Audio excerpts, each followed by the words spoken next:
Boleh. Oke, selamat datang di Sersan Podcast. Kami akan menyampaikan podcast yang sebelumnya. Apaan sih gue? Ya ini adalah podcast part 2 tentang mau belajar PDKT. Gitu ya. Sebelumnya, kami hanya berdua, aku dengan Korey, karena Dito tidak bisa. Udah di WA tapi nggak ada kabar, akhirnya kami berdua saja. Gitu ya. Oke, tidak usah Makanya kenapa? tenang aja. Kita kemarin kan Squidward ya. Nah. Hari ini kita ada Petri. Pantes WA gue nggak dibalas. Dito-nya di batu ngapain? Enggak Dito ya. Aku Wambo, kamu Wambo. Kamu tidak pernah belajar Wambo. Aku wumbo, dia perempuan. Oke. Halo Wilorik. Apa ya? Kita melanjutkan PDKT yang kemarin lah ya. Ada pertanyaan yang sebenarnya udah gue siapin untuk orang-orang yang sedang PDKT. Mungkin Korey bisa jawab. Pertanyaan yang pertama itu, untuk yang sedang PDKT, baik cowok ataupun cewek, hal apa yang tidak boleh dilakukan atau yang harus dihindarkan gitu? Yang tidak boleh justru ya? Tidak boleh ya. Yang tidak boleh. Oke. Mungkin kalau dari pengalaman, kalau lagi maksudnya mendekati gitu, jangan terlalu ngumbar dulu kali ya. Maksudnya jangan terlalu go public yang sampai gimana banget, karena mungkin itu akan membuat kita juga jadi bias, terus juga orang lain juga mungkin jadi salah sangka. Padahal kan sebenarnya seperti yang kita bahas kemarin sebelumnya, waktu kita pendekatan, kita kan secara pribadi mendoakan, kita sendiri juga mau berkenalan dengan hal-hal mendasar dari orang yang kita tertarik kayak gitu. Jadi gue pikir jangan sampai justru malah jadi orang mikirnya kita udah pacaran karena udah umbar-umbar berdua atau kemana. Jadi mungkin batasin dulu kayak gitu ya. Aku menyarankan kayak supaya nggak salah paham lah, baik antara kita ataupun dengan orang lain yang mungkin melihat kita kayak gitu. Hal lain mungkin yang mungkin bisa jadi perhatian ya selama lagi pendekatan gitu ya, PDKT mungkin maksudnya fokus gitu loh, itu hal serius dalam hidupmu gitu. Itu relasi yang besar, karena itu perlu komitmen, perlu emang sengaja memberikan waktu untuk ya minimal berdoa secara pribadi, untuk boleh berkenalan, cari waktu buat ngobrol, buat sama-sama membuka diri untuk kira-kira tantangannya ke depan kalau kita melanjutkan relasi kita perpacaran tuh apa sih, kamu sendiri planningnya ke depan kayak gimana.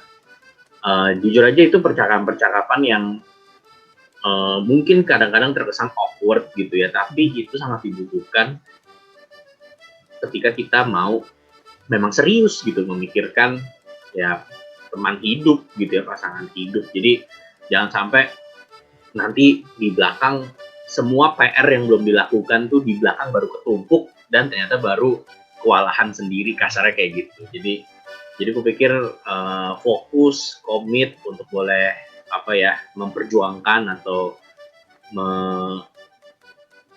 menyediakan waktu untuk bergumul, itu aku pikir juga hal yang penting kayak gitu. Ya, kenapa? Memang kalau yang tadi yang pertama jangan gimana sih ngomongnya, ngumbar atau go public, itu memang sangat kalau gue lihat ya sangat jangan dilakukan lah, sangat berbahaya. Karena pernah gue lihat gitu ya di kampus gue, baru PDKT, baru Ya ilah, nggak nyampe setahun pun, belum nyampe makan, nonton. Itu udah kayak pacaran cowok. Jadi ceweknya tuh kayak, ih apaan sih gitu. Ya akhirnya nggak jadian gitu. Hmm. Itu sangat, apa ya, Karena kadang-kadang kan ya aku pikir disitulah kadang-kadang kita jadinya terjebak ke yaitu ya TTM atau tanpa status kayak gitu. Jadi kita pengen relasinya dalam tanda kutip, kita pengen ya enaknya gitu, ada yang nemenin, ada yang kita udah bisa ada tempat sharing, tapi kita nggak mau komitmen atau nggak kita mau nggak mau komitmen. apa ya, nggak mau saling mengikat, dan itu saling mengikatkan diri kayak gitu. Jadi disitulah akhirnya banyak kesalahpahaman, banyak ya mohon maaf ya kalau mau berelasi tapi tanpa komitmen itu hanya akan berakhir pada kesakitan kayak gitu ya, pada ya pasti ada yang terluka. Kenapa? Karena kita cuma semangatnya tuh ngambil gitu, aku mau dapat ini dari dia, mau dapat perhatian, mau dapat apa ya, benefit gitu, tapi kitanya sendiri juga nggak mau semangatnya tuh nggak mau memberikan diri untuk orang lain gitu, maunya gua yang dapat keuntungan atau manfaat dari relasi ini. Jadi butuh komitmen, dan ya gue pikir itu semua dibangun dari awal dari kita PDKT. Iya, ya teman-teman, mungkin yang sedang PDKT atau yang apa ya sedang bergumul untuk PDKT harus komitmen dulu loh teman-teman. Jangan sampai teman-teman ya main-main gitu ya, sekedar untuk mendapatkan relasi yang biasa-biasa aja, nanti taruh di story kah, jadi apa ya, sebatas teman ngobrol gitu, teman-teman pergi-pergi belanja gitu. Tapi yang dibutuhkan itu adalah komitmen gitu. Nih, Dan gue lihat-lihat lu ngikutin gue nih. iya, saya sudah brewok ya teman-teman, menggunakan filter Zoom. Ini juga filter nih. Filter, tapi filternya permanen, itu masih gerak-gerak. Oke. Aduh, kualitasnya bagus ya. Terus ada lagi nggak yang harus dihindarkan atau yang nggak boleh dilakukan saat PDKT? Jangan sampai gitu ya tadi. Ya di luar prinsip-prinsip yang tadi sih, gue pikir tetap ya, maksudnya jaga kekudusan, jangan main-main gitu ya, maksudnya coba-coba dalam arti belum apa-apa ya, bahkan waktu pacaran pun juga itu kita aja perlu jaga kekudusan gitu ya, apalagi waktu masih PDKT atau berkenalan ya, pasti jangan sampai tidak menjaga diri, tidak mawas diri, karena semua orang nggak ada yang imun gitu ya, nggak ada yang pasti kebal, pasti nggak, ya kasarnya pasti nggak tergoda deh, pasti nggak terpikir gitu untuk ngapa-ngapain. Jangan salah gitu, semua orang, bahkan ya kita pun, aku pun juga ya sangat mungkin gitu ya tergoda jatuh dalam dosa. Karena itu ya prinsipnya jelas, jaga kekudusan. Ini sama seriusnya gitu loh dengan keputusan besar dalam hidup kita kayak gitu. Jadi bukan cuma sekedar senang-senang main, terlihat kalau cocok oke, kalau enggak ya nggak apa-apa kayak gitu. Jadi kamu kan nggak begitu untuk kuliah, kamu kan nggak begitu untuk misalnya mau bekerja atau mau mencari setelah lulus mau kerja di mana, atau mau pilih kuliah di mana, kan nggak begitu semangatnya. Nah, sama pasangan hidup juga sama kayak gitu. Oke, menarik, menjaga kekudusan.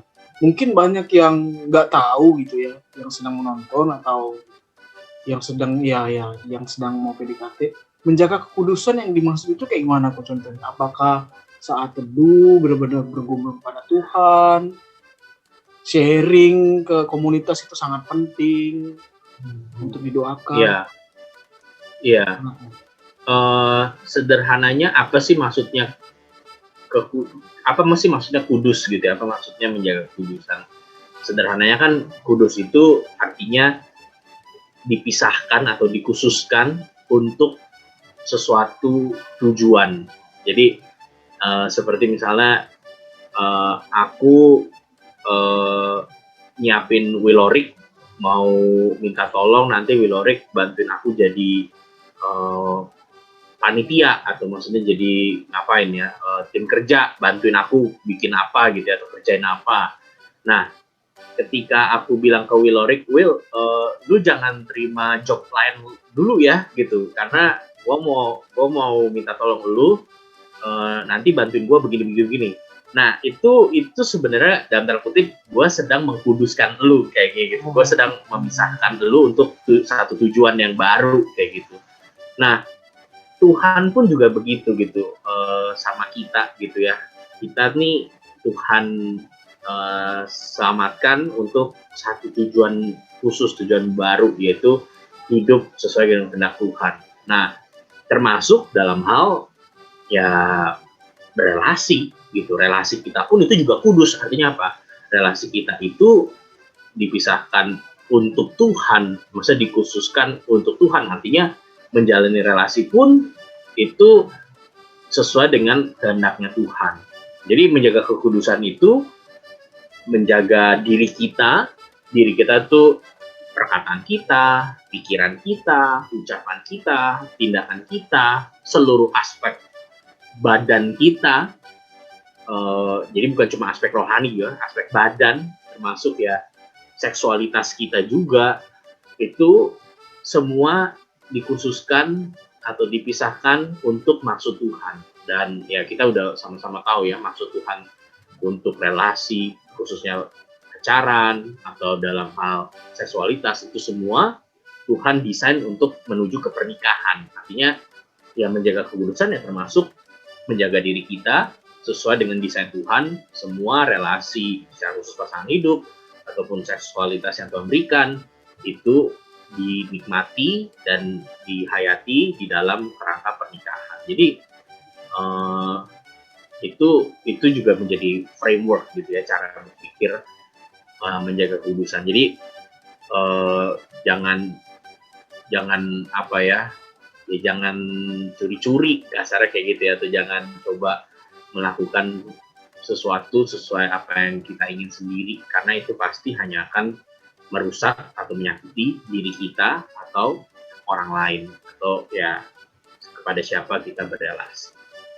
Oke. Menjaga kekudusan, teman-teman, itu sangat penting. Yang pertama, jangan mengumbar, jangan go public, tapi komitmen, tahu dulu komitmen teman-teman untuk pacaran. Menjaga kekudusan. Lalu yang ketiga, ada nggak kok? Atau kalau memang nggak ada lagi yang ketiga, kayaknya aku sih merasakan kedua ini sudah cukup. Ini sudah sangat kokoh sih. Atau yang ketiga, kita melanjutkan untuk teman-teman yang lagi PDKT. Nah, yang lagi PDKT, hal apa saja yang harus dilakukan saat PDKT? Apakah bergumul dengan serius, maksudnya benar-benar nama dia yang kita doakan, atau ada nama orang lain juga yang kita bawa doakan gitu? Ya, nah ini obrolan seru nih ya, ini rada sensitif juga nih, apalagi jadi cowok-cowok ya. Kadang-kadang kan kita kayak pengen berpikir punya opsi-opsi lah gitu ya, punya opsi-opsi seandainya yang satu yang terbaik aku terus ditolak gitu ya, atau kayaknya gak sesuai dengan bertemu sebelah tangan, terus kayaknya kita pengen ada pilihan yang lain, kasar kayak gitulah. Sekilas mungkin kita melihat itu reaksi yang wajar atau natural, tapi ini pendapat pribadi sih ya. Kalau memang ujungnya pernikahan, ujungnya pacaran kan pernikahan. Iya. Pernikahan itu sifatnya antara suami dan istri gitu ya, antara relasi satu sama satu kayak begitu.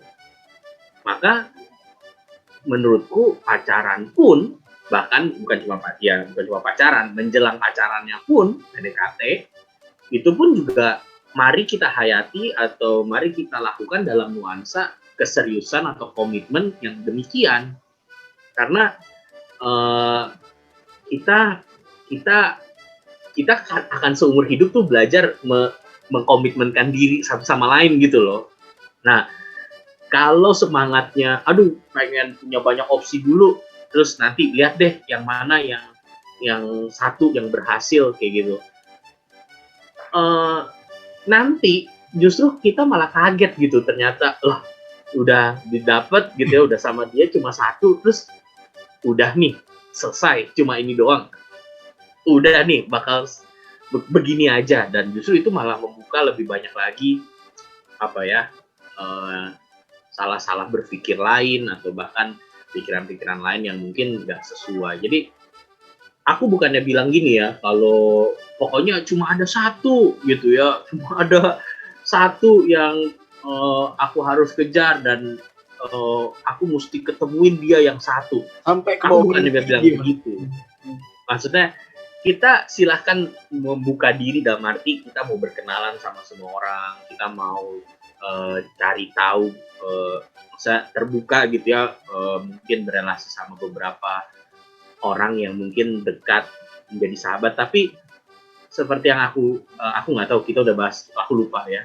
Tapi ada boundaries gitu, ada batasan, ada definisi. Yang mana sahabat, yang mana aku emang udah lebih dekat gitu, udah lebih mau serius menjajaki kayak gitu. Silakan bersahabat dengan banyak orang, tapi kalau kamu lagi mau mendekati atau menjajak, itu nggak bisa ke semua orang bersamaan. Gimana caranya aku tahu aku cuma bersahabat?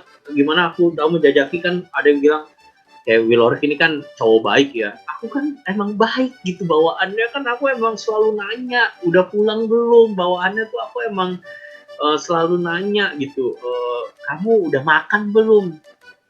Nah, teman-teman, kita pasti tahu kok bedanya gitu loh. Kita nggak mungkin tanpa perasaan memperlakukan semua orang ramah, tapi ada satu yang spesial, tapi kita kayak, ya gue semuanya baik kok, kayak gitu-gitu.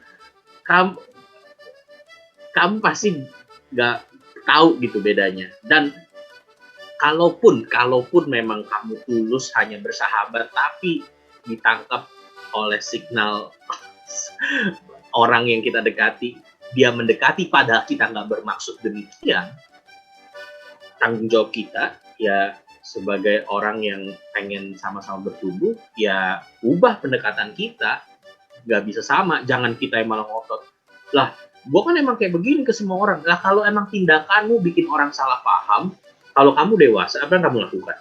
Ya kamu berubah dong. Bukan berarti jadi musuhin kan, tapi kamu akan mengubah, tetap bersahabat, berrelasi, tapi dengan cara yang berbeda atau dengan boundaries atau batasan yang kamu pikir jadi berbeda. Tapi nggak bisa semangatnya, ya dia mesti nyesuaiin gue emang kayak begini, ya itu kan urusan dia, salah paham dan sebagainya, gue tetap begini. Iya, tapi kalau emang itu membuat orang salah paham, nah sama teman-teman. Jadi PDKT pun menurutku nggak bisa tebar-tebar pesona gitu ya, kemana-mana kayak gitu, terus lihatlah yang mana yang berbuah gitu, yang mana yang berkembang. Karena ujungnya pernikahan semangatnya nggak begitu gitu loh. Iya. Maksudnya kalau ujungnya itu kumismu ketinggalan waktu begini. Masa?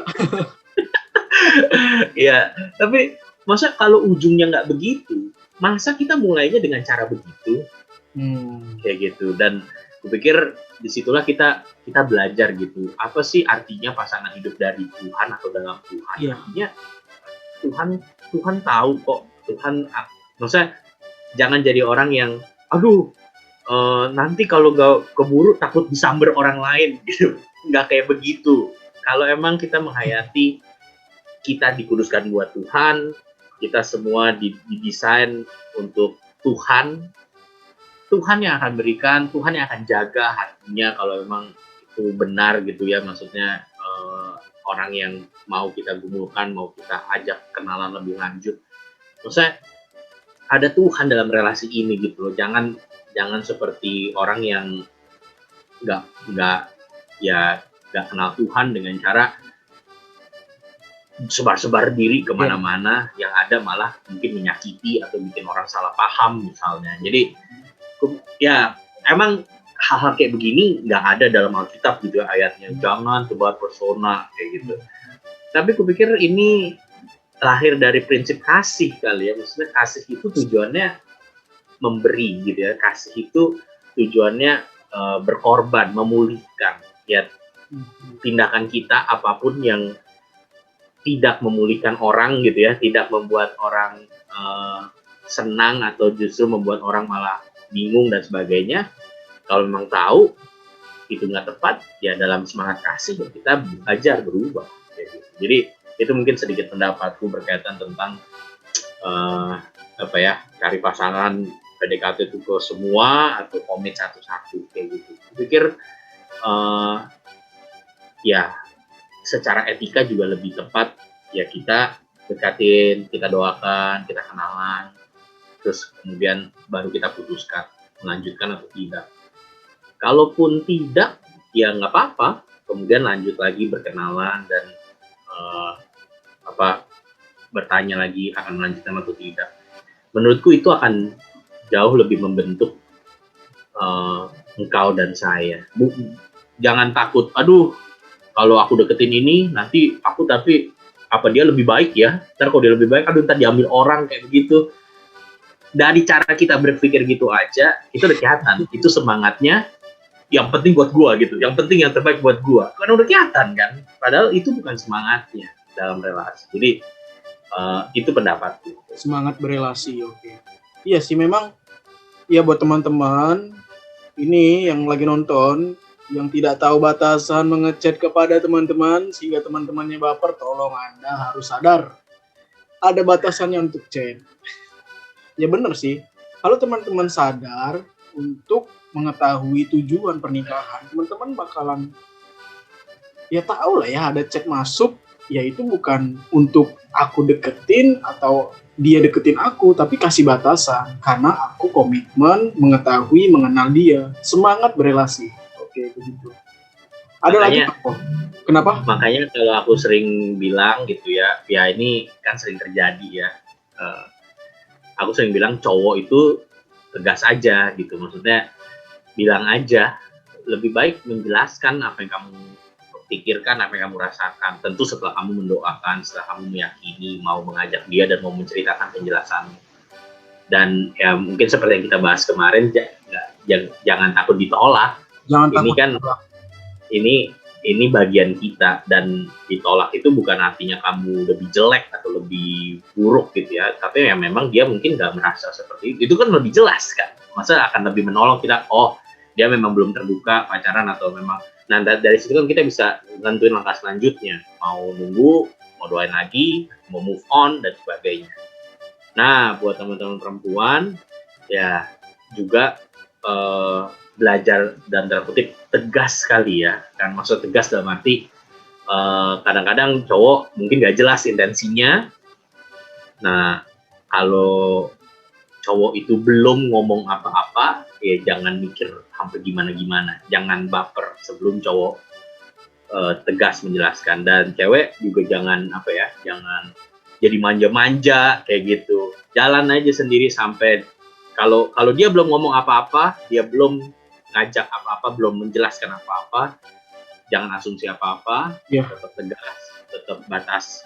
Mungkin kadang-kadang perempuan yang lebih bisa bikin batasan kali ya, kalau cowok kan kayaknya karena ada maunya, jadi kayak kayak gitu, segala cara dipakai. Nah mungkin cewek yang bisa saling menolong supaya cowok pun juga tahu batasannya, dan cewek pun juga bisa tegas dengan ya udah, kalau emang cuma sahabat kan, apakah semua sahabat ditanyain udah bangun belum, udah tidur belum, udah makan belum, apakah seperti itu bersahabat? Apakah kamu gituin semua orang? Pasti menurutku enggak kayak gitu, berarti kan ada yang beda. Nah hal-hal kayak begitu ya aku pikir kita perlu saling belajar lah ya. Oke, itu menarik sih kok dalam berelasi kepada calon PDKT. CPDKT. Nah, lu pilih mana kok? Baiknya membangun relasi kepada calon PDKT kita dengan baik gitu ya, dengan batasan-batasan juga tentunya, atau secara dewasa, ya menurutku secara dewasa sih, langsung menyatakan aku nggak mungkin lah ya kalau misalnya ngechat langsung bilang aku mau doain kamu, nggak mungkin kan, aku pasti chat dulu kan, halo apa kabar, oh gitu, kerjanya apa aja, langsung bilang aku mendoakan kamu dan aku ingin mengenal engkau lebih dalam gitu, atau aku kepikiran engkau jadi pasangan hidup, pokoknya langsung nyatakan gitu. Lu milih mana Bu? Relasi dulu atau langsung nyatakan? Sebenarnya itu bukan pilihan kali ya. Maksudnya ya nggak mungkin kan tiba-tiba nggak dikenal gitu ya, cuma lirik dari jauh terus kayak Patrick, halo, aku mau mendoakanmu kan. Ya dia juga nggak kenal siapa kita apa dan sebagainya, kabur kali. Maksudnya tapi kita perlu, maksudnya gini, kadang-kadang kita kehilangan, ini seni sih ya, relasi itu kan bukan science apa ya, ada SOP-nya 1, 2, 3 hasilnya begini. Maksudnya iya, ada seninya juga gitu. Kita bisa pelajarin prinsipnya, tapi dalam aplikasinya kan pasti nggak bisa benar-benar saklek seperti itu gitu ya. Tergantung kondisi, tergantung keadaan, tergantung orang yang kita hadapi, karakter kita dan sebagainya. Jadi maksudnya gini, kita mungkin perlu belajar gitu ya, bersahabat dengan lawan jenis itu seperti apa sih? Sahabat ya. Maksudnya bersahabat dengan sehat dengan lawan jenis itu seperti apa. Nah, nanti dari situ kalau memang misalnya kita melihat gitu ya, aku kok tertarik gitu ya dan pengen kenal lebih lanjut, terus juga suka gitu, itu kan perasaan yang Tuhan kasih juga kan, suka, maksudnya tertarik dan sebagainya. Nah mungkin ya belajar buat kayak, mungkin nggak langsung ngomong gue suka sama lu kayak gitu ya, maksudnya nggak begitu juga gitu, tapi belajar menunjukkan dengan bukan yang verbal gitu ya, maksudnya kayak maksudnya temenin, bantuin, banyak ngobrol, dan itu jangan terlalu lama, kasarnya jangan terlalu lama, dan nanti jangan kayak begitu terus begitu setahun kayak begitu tanpa kejelasan nemenin, maksudnya ya kasih batas waktu, itu pun juga dalam doa pribadimu gitu ya, pengen bangun relasi misalnya sebulan ini gitu, kenalan terus di bulan depan komitmen buat setelah doain kayak ya udah aku mau ajak dia, mau ceritain gitu, maksudnya sebulan terakhir ini aku enjoy berrelasi samamu, dan aku juga udah doa ini secara pribadi. Nah tapi aku juga mau tahu kalau dari kamu sendiri, kamu terbuka, sedang memikirkan terbuka buat pacaran nggak kayak gitu saat ini kayak gitu, dan kalau memang kamu terbuka, mau nggak kita sama-sama doakan, atau misalnya kalau belum terbuka ya sudah nggak apa-apa, aku akan ya belajar membatasi diri sebagai sahabat, dan aku pun juga jadi tahu gitu ekspektasi gimana. Nah kadang-kadang percakapan kayak gitu kalau kita bayangin, awkward banget gitu ya, nanti ntar kalau udah ngomong masih bisa sahabatan kayak biasa lagi nggak? Padahal itulah komunikasi kayak gitu. Makanya kita perlu belajar bersahabat dengan lawan jenis, karena itu seni yang apa ya, masa karena kita perhatian terus kita bilang aku tertarik, aku telah mendoakan, dan aku mau tahu kamu sendiri sedang terbuka nggak pacaran, karena bertanya seperti itu jadi nggak sahabat, itu kekanak-kanakan sekali kayak gitu loh. Maksudnya kok justru malah bersyukur dong, oh terima kasih ya kamu maksudnya mendoakan dan memperhatikan dan sebagainya. Nah tapi aku misalnya belum tertarik, atau aku belum siap berpacaran, atau aku pun juga masih mau fokus kerja dan sebagainya. Itulah komunikasi kayak gitu loh. Justru di situ kita belajar menjadi sahabat yang lebih apa ya, lebih bisa berbicara dan berkomunikasi. Dan kalaupun jawabannya tidak, kasarnya gitu ya, ya nggak apa-apa. ya mungkin pasti ada perasaan nggak bisa biasa gitu, atau mungkin ada perasaan aneh lah, aku nggak pungkiri gitu. Tapi ya dari situlah kita bertumbuh gitu, dari situlah kita belajar ya sudah, memang belum waktunya. Nah dari situ kita bergumul lagi sama Tuhan, mau bagaimana nih setelah ini. Jadi hal-hal seperti itu memang apa ya, Will, nggak ada SOP-nya sih, nggak ada ikutinlah 6 langkah ini pasti kamu dapat di Google.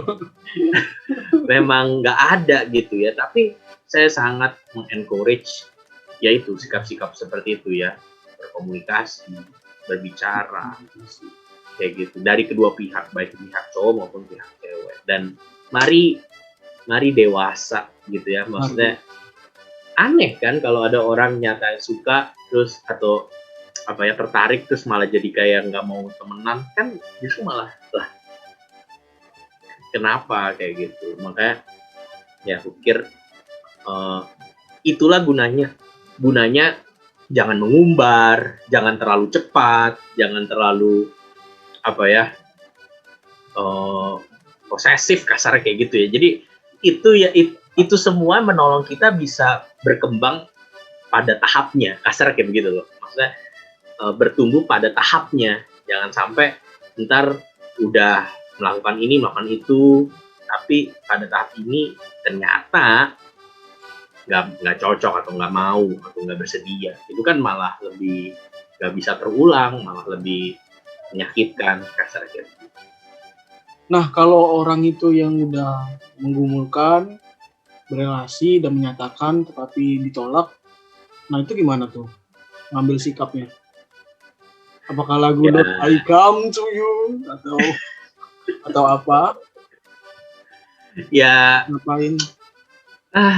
ya aku nggak bisa kasih langkah pastinya kayak gimana sih ya, Will. Maksudnya gini, aku pernah dengar cerita orang yang nunggu bertahun-tahun.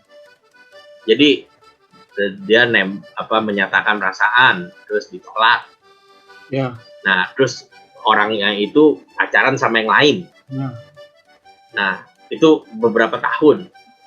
Nah, kemudian setelah pacaran sama yang lain, mereka putus gitu ya, mereka nggak jadi ini, deketin lagi. Terus yang sebelumnya itu nggak pernah pacaran, tapi juga nggak mikirin pacaran, tapi waktu tahu dia putus dia deketin lagi dan ternyata diterima jadi maksudnya bisa nunggu kayak gitu.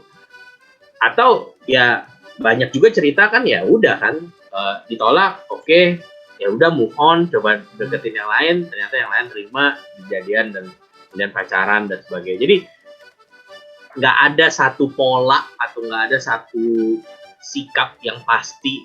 Kalau ditolak terus kemudian mau gimana nih, harus tetap aja atau harus lanjut. Nah, Tuhan akan berikan pimpinan, tapi kadang-kadang Tuhan kasih akal budi, kasih kondisi gitu untuk kita bisa ngeh atau notice baiknya seperti apa sih, apa yang harus aku lakukan dahulu untuk kondisi saat ini. Jadi aku nggak bisa kasih jawaban pasti gitu ya, harus seperti apa. Tapi aku yakin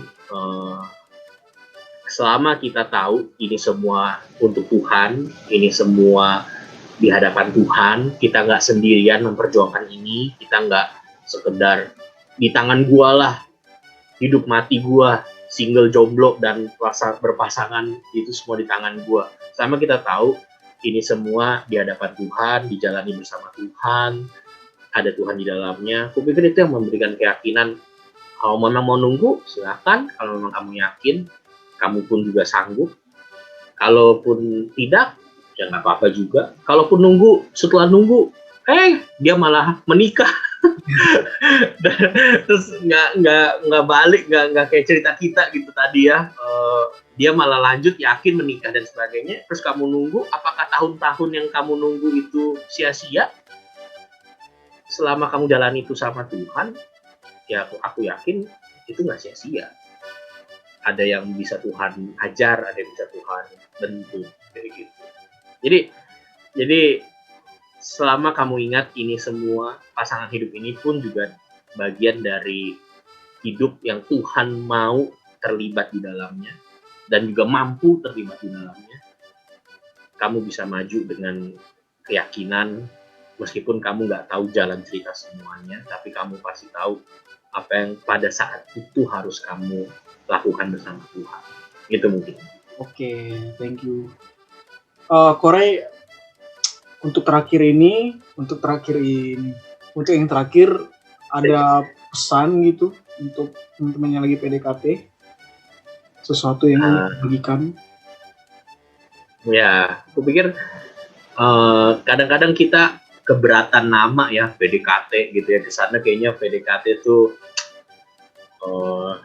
mencekam sekali kayak gitu. Padahal sebenarnya intinya apa?